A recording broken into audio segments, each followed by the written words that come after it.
Un château en ruine, un lieu de promenade. Mais connaît-on vraiment son passé ? Situé sur une position stratégique, il a été convoité, attaqué et reconstruit. Puis en 1475, les Bernois arrivent et son histoire bascule.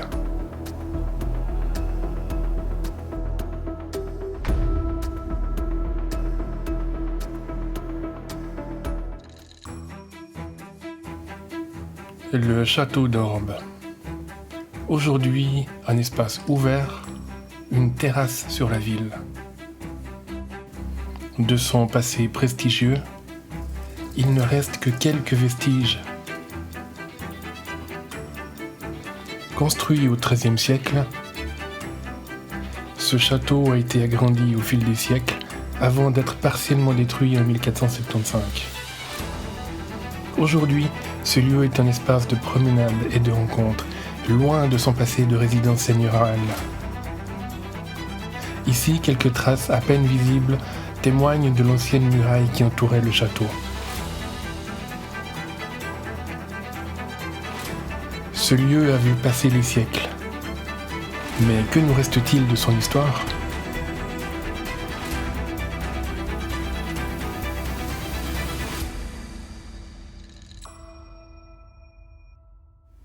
Le passé d'Orbe avant 1200 reste partiellement méconnu, mais plusieurs éléments, issus de la tradition et des archives, permettent de retracer son rôle à travers les siècles. À l'époque romaine, Urba était une étape importante sur la route reliant Aventicum à Besançon. Après les invasions et le déclin de l'Empire, Orbe tombe dans l'ombre. En 843, le traité de Verdun divise l'Empire. Orbe devient un lieu stratégique où les rois carolingiens se rencontrent à plusieurs reprises. Dès le IXe siècle, un palais carolingien est construit sur la colline. Il fait partie des résidences utilisées par les rois de Bourgogne lors de leurs déplacements. Le domaine royal d'Orbe est peu à peu morcelé au profit de monastères et de seigneurs locaux. Vers 1302, l'empereur Conrad II restaure l'ancienne résidence royale. Le site conserve son statut de domaine impérial. En 1168, l'empereur Barberousse cède la moitié d'Orbe à Amédée II de Montfaucon-Montbéliard. Au XIIe siècle, l'Europe est en pleine mutation. Le pays de Vaud est disputé entre le Saint-Empire et la Maison de Savoie. En 1168, Orbe devient un bastion des Montfaucon-Montbéliard. Sous les Montfaucon, Orbe devient une place forte. Un château s'élève avec ses tours carrées et ses murailles. Il protège les routes commerciales et marque le pouvoir de ses seigneurs. En 1233 environ, une tour ronde s'élève, une nouveauté dans la région. Contrairement aux tours carrées et plus vulnérables, elle offre une défense optimale contre les projectiles. Au fil des siècles, le château d'Orbe devient un symbole de pouvoir.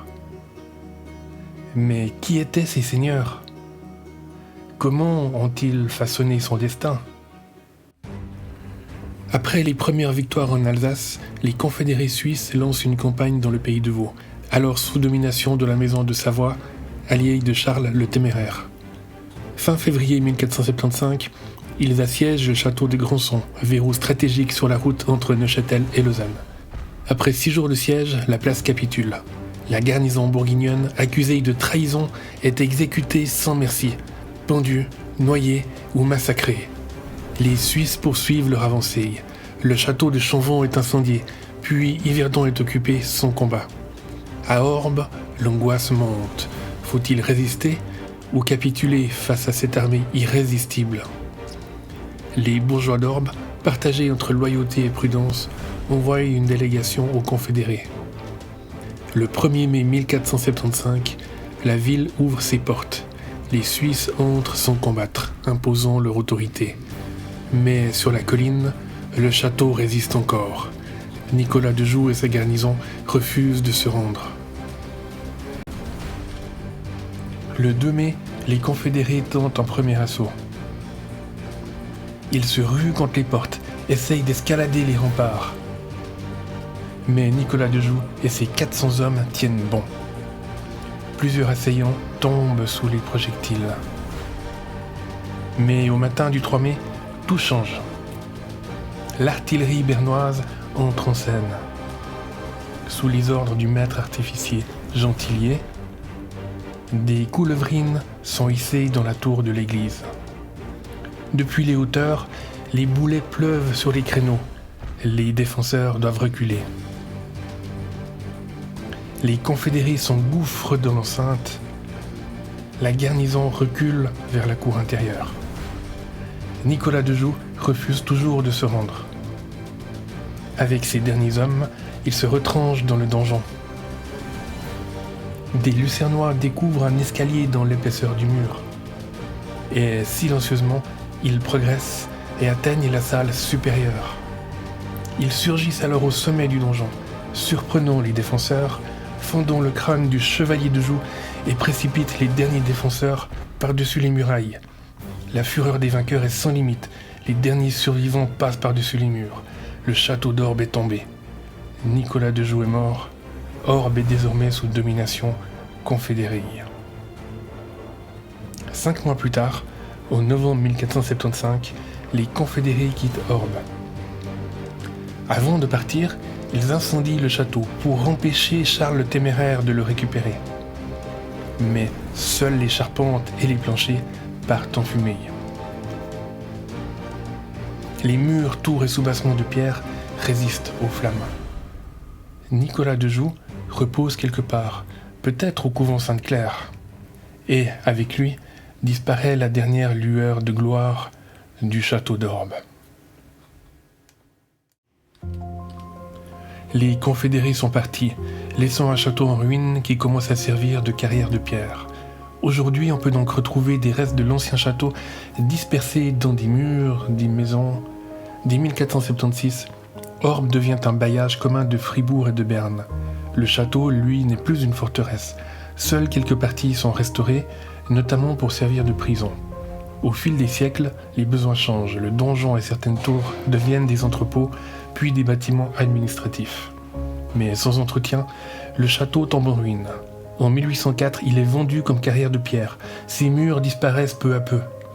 En 1808, les remparts et les tours sont abaissés, les fossés comblés.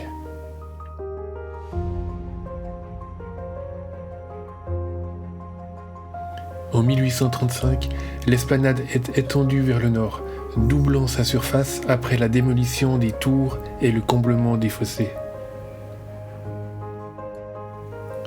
Et aujourd'hui, on peut donc supposer qu'il y a des restes de l'ancien château sous nos pieds.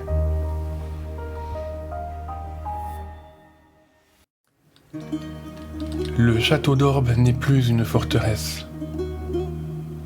Il est devenu un lieu de vie, de fêtes, de rencontres et de divertissement. Entre 1969 et 1993, la quinzaine artistique anime l'esplanade, transformant cet espace en un lieu de culture et d'expression.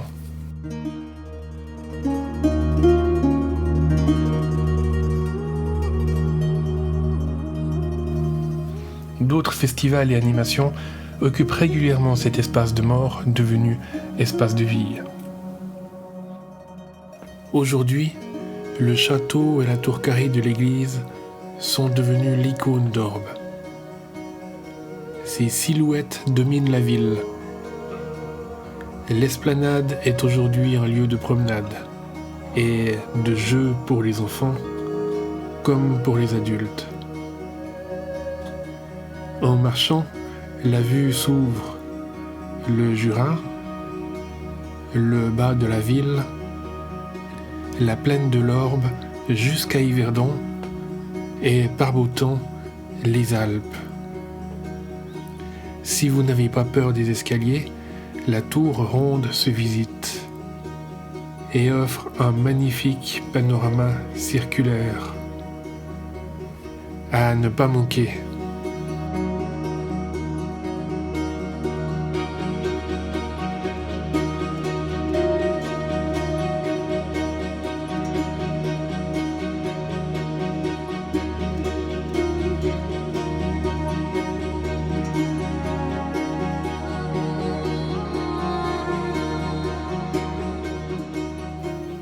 Aujourd'hui, ce château garde encore quelques mystères, tels que des traces de la tour nord-ouest, des marques de passage,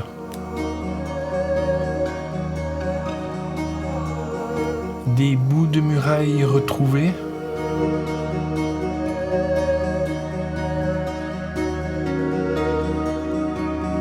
une tour carrée qui a servi de prison et dont le sous-sol n'aurait pas été fouillé.